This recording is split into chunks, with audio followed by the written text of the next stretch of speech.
Retailers are feeling extremely jolly these days. The new numbers are out for this holiday season, and it could be a record. Consumers spent $584 billion, up 5.5% from last year. But the question is, will the positive economic data translate into jobs in 2011? So we asked Diane Brady, senior editor at Bloomberg Business Week. Great to have you with us, Diane. Nice to be here. And given how much consumers have spent for this holiday season, it feels like we're seeing a rebound. How much of that do you think is real versus a perceived rebound?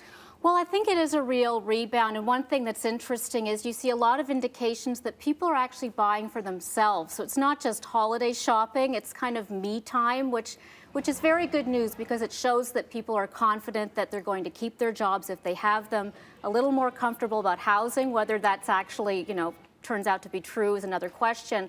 But I think it does bode well, and consumer confidence is a huge factor in this economy, as we know. So whether that'll translate into jobs, we'll have to see, but it is a much better sign than people were hoping for. Yeah, but it always comes back to jobs here.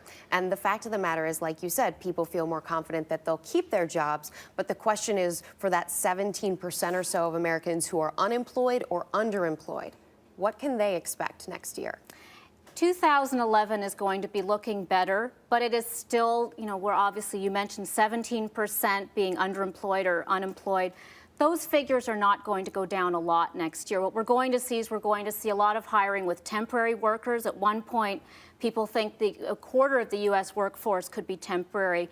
Now, that could be bad news, or you could see it as flexible, and you're going to have a flexible career. But I think in certain sectors, certainly healthcare is an area that's growing.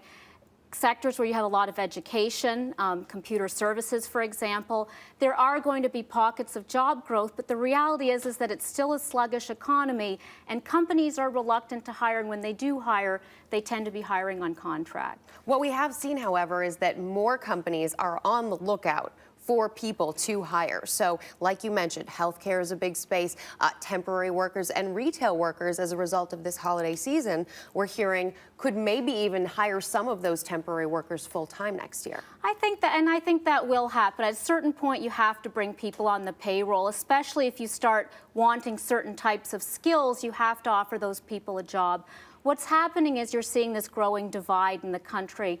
Even look at healthcare. A lot of the home health care workers, very low-paid profession for the most part. But then you have doctors and nurses. So there is this divide, even retail jobs. There's folding sweaters, and then there's management. So people with education will be in very high demand. The problem is you've got that middle sector, the sort of blue-collar, middle-income jobs. Those have shrunk. Those are not coming back. And so really the key is to get that education, to get those skills that are needed. I think 2011 will look a lot better for that group of Americans. 2012 is going to look a lot better from people we talk to. Diane Brady, thank you so much for being with us. Thank you. We appreciate it.